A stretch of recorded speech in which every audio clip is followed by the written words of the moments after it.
G'day everyone and welcome to Two Cousins One Chat. How are you doing? I hope you're well. Thanks so much for tuning in again to another episode. We are super thrilled today because we have something special for you. But before we bring in our special guest today, let me welcome my special co-host, my cousin Kristy. How you going, Kristy? Hi Ben, it's great to see you as always, and I'm feeling really good about this episode. I know we say this every single time, but this one is going to be such a cracker. And for all our long-term listeners, thank you for hanging out with us. And if it's your first time tuning in, welcome, because you are in for such a treat today. You sure are. Without further delay, let's get this conversation underway. We are so happy to introduce Professor Kate Burridge. Kate is a leading Australian linguist and Professor of Linguistics at Monash University, known for bringing the history and evolution of language to life. I've been listening to Kate on the radio and TV for a long time now. She's a fellow of both the Australian Academy of the Humanities and the Academy of Social Sciences. She's authored more than 20 books exploring everything from slang and language change to taboo words and how we use language to shape identity. Kate's a very familiar voice across ABC Radio, 3AW, and of course ABC's TV's Can We Help, which I loved that show with Pete Rosethorn, where she built a reputation for making language insightful, relatable, and genuinely entertaining. Welcome, Kate. Welcome to Two Cousins One Chat. Thank you very much. Thank you for having me. It's so good to have you. Perhaps before we kick off with our language questions, Kate, could you please explain to us and our listeners what a linguistics expert is? It's probably a bit disappointing for your listeners because they probably immediately think of someone who speaks many, many languages extremely well. And I do have colleagues where that is true. But a linguist really is someone who studies how language works. So linguistics is the science of language, what I suppose unites all languages, the sort of fundamental structure of language generally, but also how they differ. So it looks at how language is acquired and how it changes, which is what I focus on, the relationship between language and thought, all sorts of exciting things we cover. But yes, some of my colleagues they are very talented linguists when it comes to speaking many languages. Oh, I'm so jealous of those people. Yeah. Well, that's so fascinating already because I think most of us probably use language every day without ever even really thinking about it. And we've always referred to words like arvo and brekkie as Aussie slang, but your research suggests linguists don't fully agree. So are we actually using the word slang wrong? And if so, are we really speaking when we sound Aussie? You should speak to my student who's currently, she's in the middle of this question, what is slang? It's one of the trickiest things to pin down, really. Originally slang was actually underworld jargon, underworld cant. So it was sometimes called cant. And then it broadened to colloquial language generally. It's informal. Of course, Australians love informality, whatever the setting. So slang is a natural home in Australia and always has been, right from the beginning. There's early commentary about how terms of slang and cant and flash, as it's sometimes called, flash language as well, are used as a matter of course. In fact, one commentator said, soon it'll be considered quite parliamentary as soon as we get a parliament, and how right that person was in the 1800s because, of course, slang is everywhere. It's our love affair with the vernacular began right at the beginning, the arrival of English in this country, and it's continued ever since. And those shortenings are part of it. Colloquialisms, swearing, we love our swear words, we put them out on billboards. Our loathing of titles, I always feel a bit squeamish when people use titles, but, so we're just, it's a sort of, I don't know, one historian described it as, what did he say, egalitarianism of manners or, shared ordinariness that we all have in Australia. I love that. Oh, I love that. That's so interesting. Shared ordinariness. We were before we came on to record, we were talking about slang, and Kristy does a show with an author in the UK, and she's also fascinated by language, and a lot of it's probably comes from other places where everyone who comes to Australia comes from different places around the world. So it's kind of a mashup of all of that as well, I guess. Yes, exactly. And slang was always a big input into the, early melting pot of different dialects that came across to make Australian English. So, the slang and dialect of sailors and whalers and gold diggers and of course the underworld, the London underworld. It's one reason why bloody is called the great Australian adjective, because it was a favourite used by thieves, as one dictionary writer put it in the 1700s. So, of course, it became a favourite out in Australia as well. Of Oh course. God, Wow. this is so fantastic.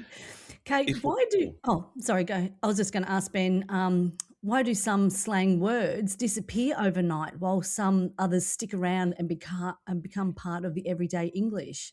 Is there actually a pattern to it? How many hours have you got? I've been trying to figure this out for a Yeah. long time. Yes, we have a group at Monash called the Slang Gang, and we've been looking at the ins and outs of Australian English slang and how it changes. And my question has always been the life cycle, the shelf life of slang, because most slang will disappear. They've been described as the mayflies of language. Once they're in a dictionary somewhere, then they're probably obsolete, or they become mainstream. So fun, for example, the word fun was considered underworld slang. It was considered a colloquial word, not respectable, not to be used, because it's quite mainstream now. So, if slang survives, and only a tiny percentage will survive, it becomes ordinary. What I find fascinating are those slang words that not just survive, but they stay slangy, they stay scruffy. So I've been looking at a slang dictionary from early 1800s, a convict dictionary, for example, and there are words in there that are still around. Only about 20% of the entries survive, but, some are still around, like the word grub for food, or pigs for police. Sorry to use a rude word, but, so it's fascinating why certain words survive. Sometimes it's usefulness. I mean, selfie, obviously, is handier than self-portrait photograph. It trips off the tongue easily. It fills a need. But most slang is this kind of revolving door of words that wear out through use and have to be replaced. We want them to be eye and ear catching, so they will wear out and they have to be replaced. We've amassed a massive, I think it's 2,500 drink and drink related terms. So why does grog survive from the 1700s? Why does booze survive from the 1300s? Wow. Both of those are scruffy slang still. Absolutely. And I've heard you talk about the word cool in the same way. That's survived over a long, long time, which people would think, that's from the 60s, but it's actually from way, way back, isn't it? It is 1800s. Like dude is another. Super is another old one. So cool and super are particularly interesting because those words for something really good typically don't last. Gucci didn't last for long. That was a term that was something, really good used by teen slang. I'm sure Gucci are thrilled that one sort of bit in the dust. Because these words can also turn on their heads, as you probably know. Something really good can be something really bad. Look at the fate of awful and awesome. Awesome's something good, awful's not good. So Gucci could have done a turn for the worse too. But those are interesting, and they are still, cool. Grouse didn't last, but it's making a comeback, and that's what we're trying to do now. We can track words much better now. We can, because we can amass giant, databases of conversation, and so we can track them over time. So we're in a better position to answer this question. But one of my colleagues, Ben Zimmer, described this sort of perfect lexicographical storm. It seems you need a whole lot of factors that come together that will get a word out there, but of course it doesn't mean it's going to survive. That's the thing. I think aesthetics is something that's often underappreciated by my discipline of linguistics. Aesthetics is huge here. It's the imagery or the auditory experience, or even the mouthfeel. People talk about certain words as just having a great feel to them, and that contributes to survival as well. Yeah, or the opposite words that you hear and they sort of like nails going down a blackboard. Like myriad is one of those words for me. I just don't like when people use that word. Then there's the thorny issue of what preposition to use after it. Exactly, or before. Yeah, that's right. If we can turn our conversation to corporate language for a moment, there's a comedy act called Wankonomics, who I just love these guys. They're so great because I work in the corporate world. Ah, They make fun of corporate language and how indirectly people speak in a roundabout way in an office environment and never really get to the point. In my view, if social media is where language goes to die, do you think that Microsoft PowerPoint is the departure lounge? that's a gorgeous image. I really like that. Certainly, there's death by PowerPoint, isn't there? Yeah. Sure is, yes.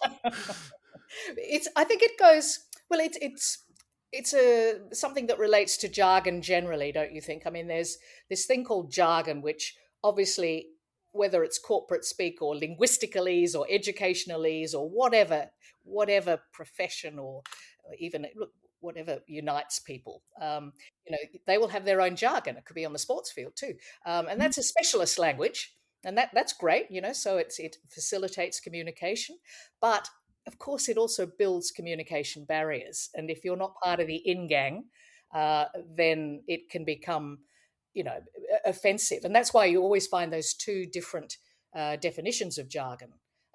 One is specialist language, that's its kind of orthodox function. And then there's also this idea that it's the kind of battle gab of humans, that people don't have a clue what you're talking about, or it's weedy cliches that does something to your neck hairs, which is true with this the sporting jargon or the sporting images that corporate speak take up. People who move goalposts and level playing fields, Oh, and, God. and they don't realise, do they, that it does something to the neck hairs of other human They beings. don't. Or circling back and, all of these sorts of phrases that just Going forward, kill you inside. I know. I wonder if it's people just because we're so protective of people's feelings in an office environment. I mean, you have to be, but also, you have to get along with these people, and you probably find this in the university environment as well. I wonder if it's about protecting people from the truth, maybe managing your own brand. So, hey, I'm not here to upset anyone, so I'm just going to sort of course my way through the middle of this. Or is it just because everyone else does it, and so you just pick up on the culture and go with it? I think it's a bit of everything. I mean, there's certainly that kind of language that just takes ordinary things and turns them into something complex to make people sound important, or to why are teachers learning facilitators? Why do potholes become pavement deficiencies, probably to disguise make them sound a bit more attractive. So I always find it interesting because it's a matter of getting a simple word like a door and unpacking it into its different meanings, and it becomes an entry system. Or my favourite from I think it was the Melbourne Metropolitan Planning Scheme, was the accommodation of stationary vehicles. I thought, why don't you say car parks? That would be a hell of a lot easier. And so it's I think it goes to the heart of language. I mean, language is about communication, of course, but it's also about identity and defining the gang, and that's a lot of it. So these expressions become like social passwords, and defining the in gang from the out gang. I think it's fascinating that the word jargon actually relates to the word gargle. So it was language made in the throat, and so when you look at early descriptions of jargon, it's the noises that birds make, but it was also very quickly used for incomprehensible language that humans use. So even Geoffrey Chaucer, the great medieval poet, has a sentence. I'll translate it into modern English, but he describes someone as being as full of jargon as a flecked magpie. So we're talking about the 1300s there. So people have had this battle with that kind of language, and there are complaints about legal English going back centuries. I can imagine. Well, that's Fascinating. funny because they refer to singing as warbling as well, which is also a reference that's used for birds. So that's interesting. Yes, exactly. Wow. Absolutely fascinating. Now, Kate, this is something that I catch myself doing all the time. Why do we overuse phrases like, do you know what I mean? Does that make sense? And to be honest. We all have our little linguistic routines, don't we? And, Yeah. and once your attention is drawn to those little linguistic routines, it can render you quite tongue-tied, I find. I mean, I had one helpful student once count the number of times I said "let's" in a class, because I'm always saying, well, let's go to, let's do and then as soon as that happened, of course, I couldn't say a word because I suddenly became very self-conscious. But so we have these little linguistic routines, but ones like the ones you mention, and my Yep. lets as well, it's invitation to bring your audience in, isn't it? So Mm. it's like the which Oh, yeah, right. none of these should be overused, of course. If they get overused, and if your person you're speaking to, your interlocutor, to use a bit of jargon, if that person is suddenly notices you say a lot or lets a lot, then that'll it's a bit like a scratch on a record. It becomes really very obvious, and then Yeah. they start counting the number of times you say or going forward, or whatever little expression it is. Yeah. So it's tricky because they're very complex, those little phrases. And even the I thinks, I mean, a lot of people think they're empty fillers. They're not empty at all. They are very crucial part of the kind of, well, I've often described them as the verbal cuddling strategies of language, also. Mm. So, to bring the person you're speaking to into the conversation. Oh, that makes sense. But there's also when doing podcasting, I have to try not to say all the time because I find that's sort of like it's me thinking about what have I just said. It's sort of like joining some conversations together. There I did. And yet, you should be very wary of the person that doesn't have any of these because, you can be sure that they're trotting out well-rehearsed routines. The smooth talking Polly, for example. Yes. A few ums and ers. I mean, and hearers need a few pauses and hesitations and fillers because we process language quite slowly and therefore we need them. I mean, you know what it's like when someone reads a script. Mm. It's a lot of brain space, a lot of brain power goes to following that. And you quickly kind of drift off. At least I find I do. So Yeah, that's we do exactly need right. these. Yeah, we need these pauses. We need these fillers. We need these hesitation features. But when you see them written down, it can be horrifying. You think crumbs, when I see transcripts. Yeah. I don't think I produced a single, grammatical sentence in that entire interview. Yeah. Yeah, that's right. It's funny how you do that. And sometimes, I mean, if I tend to trip over my words sometimes, and I think sometimes do you know what I mean? Or sometimes it's something to actually stop yourself talking as well. It's like, okay, I'm stopping. Have I been Yes. coherent to this point? Should I Yes. go on? Kind of thing. Yes. Yes. Oh, I think they're very, very necessary.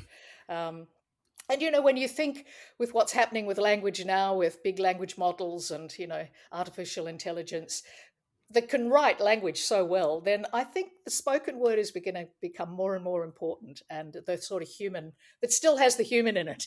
Yeah, and more authentic. And that, you talk about politicians and people say, politicians are very robotic in how they speak now. And it's absolutely true because they have their talking points. They're all repeating the same things. But if you go back 20 or 30 years, when I was a kid, I was interested in politics when I was younger. There was a much more casual way of speaking. And yeah, it might have been a bit more abrasive or direct, but at least it was authentic. And it was more engaging. You don't sort of switch off to all the kind of weasel words and corporate Yes. language that you hear now. You would listen, even if you might be Mm. offended. At least it's something you can absorb. Yes, it's interesting, isn't it? And I wonder whether it's going to be a swing back towards that. I imagine there would be. You would hope so. I hope so. We live in interesting linguistic times, watch this space. Yeah. We do. And speaking of that, if we just look at our crystal ball for a moment, if we were to fast forward 20 or 30 years, what do you think will be the biggest changes in how we speak English and or other languages for that matter? And what do you think will sound completely normal to us, in 20 or 30 years' time that today we would go, absolutely no way will that become part of our language? Because that's always the way. It's this constant cycle. When you look at what people complained about in the past, I always find it interesting. There's a gorgeous book that's 500 daily mistakes in the English language, and you look at these 500 daily mistakes that this person compiled, and of course most of them make for perfectly fine English today. So it's what's informal, what's slangy, what's wrong in terms of the standard language. If it survives, will become ordinary. But of course, and this is where it's interesting because we are just increasingly laid back, aren't we? So this, I've often been talking recently about this boundary between formal and informal, standard, non-standard writing, speech. It's very, very blurry now. That's why you're getting swear words and slang out there in the public arena anymore. So what you were saying earlier, Ben, about, Polly's wanting to speak more down to earth, I think that's maybe already happening. And it always, in Australia, perhaps it's been the case more so than elsewhere because of our love of vernacular language. And some of that gets quite performative, doesn't it? Like when Kevin Rudd decided to, fair suck of the, no, it wasn't fair suck of the sauce bottle, it was fair shake of the sauce bottle. And he did, that's right. Anyway, sorry, I'm digressing. What will the English like be in the future? Look, there are certain seeds of change that were sown a long time ago, and that will continue. So we will continue to shed grammatical bits and pieces. We've been losing what are called inflections, grammatical markers. We used to have a case system, nominative, vocative, accusative, genitive, dative. We used to have gender. All nouns fell into one of three categories: masculine, feminine, neuter. We used to have a bucket load of different plural endings. Now S has bulldozed all those out. So we'll continue to simplify the grammar in that way. So, for example, more tasty, most tasty will push out tastier and tastiest. Just as, beautifuler and beautifulest has bitten the dust already. So for long adjectives, we've already lost those endings. So that will continue.